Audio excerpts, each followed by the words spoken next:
बीते कुछ दिनों से डरा रहे कोरोना मामलों ने देश में अब कुछ राहत दी है। हालांकि दोस्तों, कोरोना की तीसरी लहर को लेकर भी देश के एक्सपर्ट चेतावनी दे रहे हैं कि उसका आगाज हो चुका है। लेकिन वैक्सीन के मोर्चे पर तैयारियों को देखकर लगता है कि मोदी सरकार ने इस बार तगड़ा इंतजाम कर लिया है। देश में बुलेट रफ्तार से तैयारियां जारी हैं, तो वहीं लोग भी कोरोना को सीरियसली ले रहे हैं। हालांकि केरल की कम्युनिस्ट सरकार हमेशा की तरह पूरी तरह लापरवाह रही, जिसका खामियाजा पूरे प्रदेश को भुगतना पड़ा। तो वही महाराष्ट्र की उद्धव सरकार भी नींद में सोती रही है, जो पूरे महाराष्ट्र के लिए घातक रहा है। दोस्तों, वीडियो में आपको वो जानकारी बताने वाले हैं जो आपको इस महामारी से पूरी तरह से अपडेट कर देगी। पहले ताजा हालात की बात करते हैं तो पिछले 24 घंटे में कोरोना के 39,000 मामले दर्ज किए गए हैं, जिसके बाद भारत में एक्टिव मामलों की संख्या 4,05,000 हो गई है। देश में बीते कई दिनों से लगातार कोरोना मामलों का आंकड़ा 40,000 के पार जा रहा था, जिसने एक बार फिर सभी की चिंता बढ़ा दी थी। लेकिन राहत की बात यह है कि कोरोना से ठीक होने वालों की संख्या संक्रमितों से ज्यादा है। स्वास्थ्य मंत्रालय के मुताबिक पिछले 24 घंटे में कोरोना से 44,000 लोग ठीक हो चुके हैं। हालांकि कोरोना की तीसरी लहर का डर अभी भी लगातार बना हुआ है। एक्सपर्ट कोरोना को पूरी तरह सीरियसली लेने और वैक्सीन लगवाने की सलाह दे रहे हैं। देश भर में अब तक वैक्सीन के 68 करोड़ 75 लाख वैक्सीन डोज लगाई जा चुकी हैं।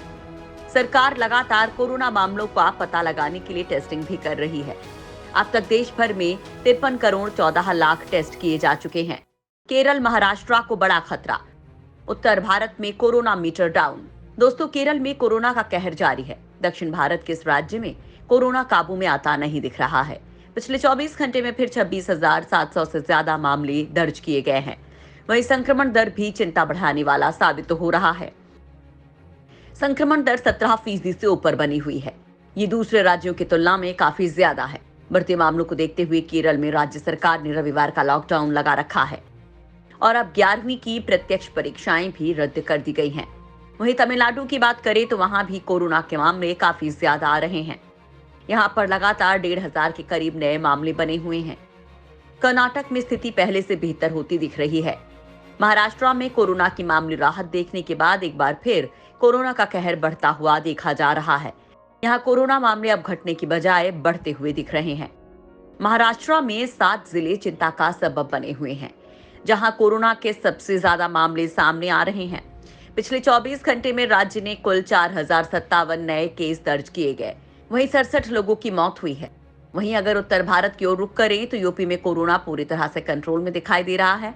वहां पर 29 ऐसे जिले हैं जहां पर कोरोना के सक्रिय मरीज 0 पहुंच गए हैं। ट्रेस, टेस्ट और ट्रैक वाली रणनीति ने यूपी में कोरोना की स्थिति को काफी ज्यादा सुधार दिया है। पिछले 24 घंटे में केवल 18 नए मामले सामने आए हैं। तो राजधानी दिल्ली में भी कोरोना की स्थिति नियंत्रण में दिखाई दे रही है। वहां पर भी कई दिनों से संक्रमित मरीजों का आंकड़ा लगातार गिर रहा है। हरियाणा की बात करें तो वहां पर कोरोना के केवल 13 नए मामले दर्ज किए गए हैं। लेकिन फिर भी राज्य सरकार अभी भी लोगों को हर पाबंदी से मुक्त नहीं करना चाहती। वहीं राजस्थान और गुजरात में भी कोरोना काबू में आ चुका है। यहाँ भी मामलों में लगातार गिरावट दर्ज की जा रही है।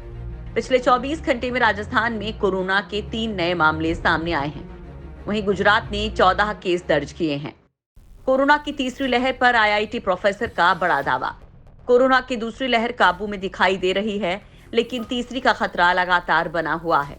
अटकलें लगने लगी हैं कि तीसरी लहर में स्थिति कैसी रहेगी, तब कितने मामले सामने आएंगे। अब इस कयासबाजी के बीच IIT कानपुर के प्रोफेसर मणिंद्र अग्रवाल ने बड़ी बात कह दी है। उनकी नजरों में अगर कोरोना का अब कोई नया वेरिएंट नहीं आया तो तीसरी लहर भी देश में नहीं आएगी। अगर डेल्टा वेरिएंट ही रहा और कोई नया वेरिएंट नहीं आया तो समझिए कि हम कोरोना के खिलाफ ये लड़ाई जीत रहे हैं। वहीं केरल के बिगड़े हालात पर उन्होंने कहा कि देश ने कोरोना पर लगभग काबू पा लिया है। केरल में काबू पाते ही देश में काबू पाया जा सकेगा। अगले 1 महीने में केरल में भी मामले काबू में आ जाएंगे। मणिंद्र अग्रवाल ने कहा कि कोरोना की लड़ाई में यूपी मॉडल काफी सफल रहा। वहां पर 75% से ज्यादा लोगों में कोरोना के खिलाफ इम्यूनिटी बन चुकी है। केरल के हालात इतने खराब हैं क्योंकि वहां हर्ड इम्यूनिटी नहीं बनी, जबकि उत्तर प्रदेश में 75% से ज्यादा लोगों में कोरोना के खिलाफ इम्यूनिटी बन चुकी है। अब अभी के लिए कोरोना के मामले फिर जरूर बढ़ रहे हैं, लेकिन स्थिति कंट्रोल में है। देश में टीकाकरण तेज गति से हो रहा है और उस टीकाकरण की वजह से ही स्थिति बेकाबू नहीं हुई है। उन्होंने कहा कि भारतीय वैक्सीन कोरोना के खिलाफ सबसे बड़ी उपलब्धि है। अगर कोवैक्सीन या कोविशील्ड नहीं होती तो देश के हालात बेकाबू होते।